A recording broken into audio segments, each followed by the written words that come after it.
We've got Colorado, Montreal, 57-58. No line here. There's no shock here in what I'm about to say for anyone. Again, if I'm on one dog, I don't know if Colorado's going to be a dog here. It's going to be very interesting to see where they price this because of the fact they're on a second night of back-to-back games. But I still think they could be a slight favorite or even money, Colorado in this game. Either way, I'm on Colorado again. Why not? When you get locked into one of these teams that you've been cashing in repeatedly with during a winning streak, I just ride it till it loses at this point. Pretty simple. Keep it simple, stupid. The KISS theory. That's what I'm doing with the Colorado Avalanche. We took them against San Jose, took them against the Rangers, had them last night against Toronto. They get the job done as a big underdog last night, 4-2 against the Leafs. And the one concern with Colorado was, could they take their act on the road? They've been tremendous at the Pepsi Center. Awesome home record for Colorado, but their road record's nothing to write home about.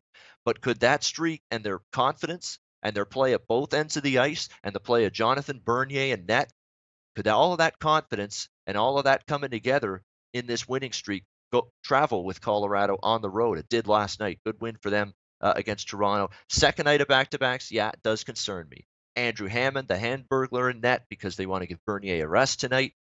Yeah, that does concern me. I mean, Andrew Hammond had a nice brief little run of just incredible goaltending for the Ottawa Senators years ago.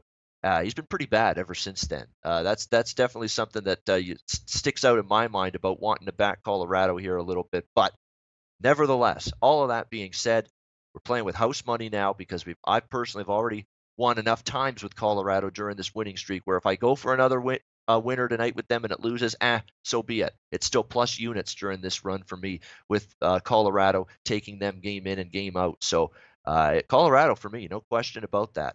And if I'm not mistaken, too, Colorado here in Montreal has had some pretty good success against them recently. You throw out, there's that one debacle last year, 10-1.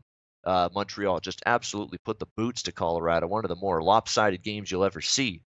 But outside of that, Colorado's won 3 of the last 4 meetings head-to-head against Montreal, including a couple of years ago at the Bell Center when they smoked the Habs 6-1. So, it's been a series where Colorado's matched up quite well here with this team. So again, even though Andrew Hammond, that does bother me, hopefully the Hamburglar turns back the clock and he robs and steals a win tonight for the Colorado Avalanche. We'll see if they're able to get the job done. On the Montreal side, quickly, no problems fading them, even though Colorado's on a back-to-back. They're the hotter team. Montreal's dropped 4 of their last 5. Another bad loss to the Boston Bruins on home ice the other night, 4-1. Didn't play all that well. The only win was against Washington. And oddly enough, Washington hasn't played really all that well since their break ended when they beat the Capitals 3-2. So Montreal, again, nothing to write home about with this team right now.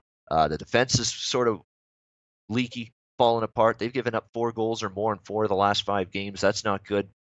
Carey Price not getting a ton of help. So no problem whatsoever going with Colorado one more time tonight. Regardless of what the price is, that will be a play for me, Colorado, tonight, to make it 11 wins in a row. And a great point, by the way, for Colorado, one last point. They won last night without Nathan MacKinnon making an impact in the game. That is a positive sign in a big way for the Colorado Avalanche because really in a lot of these games, he's been carrying them. No points last night for MacKinnon, and they still won the hockey game and played pretty well. That's a real good sign for this Colorado team as they go for their 11th win in a row tonight in Montreal, and I think they've got a decent chance to pick up that 11th win. And Andrew McGinnis, who just joined the show, he's also wanting to talk this Colorado-Montreal game tonight. Andrew, good morning to you. What do you see happening? Can Colorado get to number 11 in terms of consecutive wins tonight in La Belle Provence? Hey, good morning, guys. Yeah, you know what? This team has really been impressing me. They've been strong. They've been scoring a lot. But not only that, it's kind of the main thing that you finished on, Ian, was the fact that last night we didn't see McKinnon. We didn't see a lot of the main guys get involved. We saw a little mix up, and I will say I was even a little bit more excited than I expected to be to see Nel Yakupov put the puck in the back of the net. So maybe he's finally found a home somewhere, Ian. Maybe he's finally going to start flourishing somewhere else, guys. I saw a quote. I can't remember who it was, but I saw a quote just talking about how, it was just like a subtle jab at Duchesne, talking about the team chemistry right now, how they're feeling in comparison to last year. And, if there was ever a time for us to really talk about like psychology and handicapping, this team right now is the team to talk about it with. They seem to be fully dialed into just every single game, giving it your all. They really truly do believe in themselves, it seems like, and that's huge right now. And coming into this game, I'm seeing at Betway right now plus 125 Colorado money line, and the Habs are a whopping minus 150. So there's no way I'm going anywhere near the Habs at minus 150 right now. There's not a chance in not a snowball's chance in hell. But one thing for sure I am going to do with this game actually is look at the over. You know what, I honestly do think that the way Max Pacioretty's playing right now, and this Habs team sort of is clicking the way that they're changing their lines up. Finally, Claude Julien is actually changing his lines up and not just staying disciplined and being stubborn and trying to make the same things work over and over again, expecting a new result. I mean, obviously, that's the definition of insanity. And I think finally he's starting to realize he has to mix things up and try new line combinations and do new things for this team in the second half. And right now, the way that Colorado is playing, there's no way I would go anywhere else again but the over in these two games. And let's face it, Price hasn't really been himself. He hasn't been this complete all-star standout goalie. And a lot of people can say that he still is being a great goalie, but the Habs decor is pretty bad as well. But I think there are some goals that he could be stopping, and he could be doing a little bit extra, but it's just not there for him this year. And just on a larger scale for everyone, the last 10 games between these two teams, Colorado averaging 3.5 goals, Montreal averaging 3.4 goals, both those on the round 30 shots each. And the total has gone over in 10 of Colorado's last 15 games on the road, and it's gone over in 4 of Colorado's last 5 games and playing on the road against Montreal. So look, guys, this game for me, I think should be an exciting one. I think that Colorado will be kind of tired and a little bit sloppy, but look, guys, I don't think that'll stop them from scoring. If anything, it's going to boost towards my over. I think the Canadiens will continue to find the back of the net. It works well right now. They've got the Hamburglar in nets, and I don't think Hammond's going to have the strongest performance tonight. Look, I'm not saying he's going to go out there and play absolutely terrible, but I think this definitely backs the case for the over if we can get Hammond in the back of the net for them right now. And especially Montreal, a little bit of rest on them right now, playing at home. These two teams always play a good game when they're in Montreal. And a little side thing here, Nathan MacKinnon, he loves to perform when he's in Canada, loves to perform when he's in Montreal as well.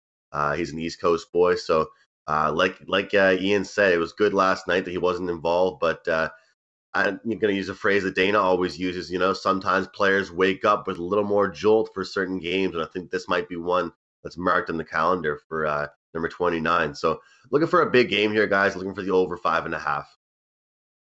All right, over 5.5, and here's the Hammond numbers in the AHL with San Antonio this season. A sparkling 3.24 goals against, an .884 save percentage. Wow, it's fantastic. That's just phenomenal, just outstanding. Wow, terrific.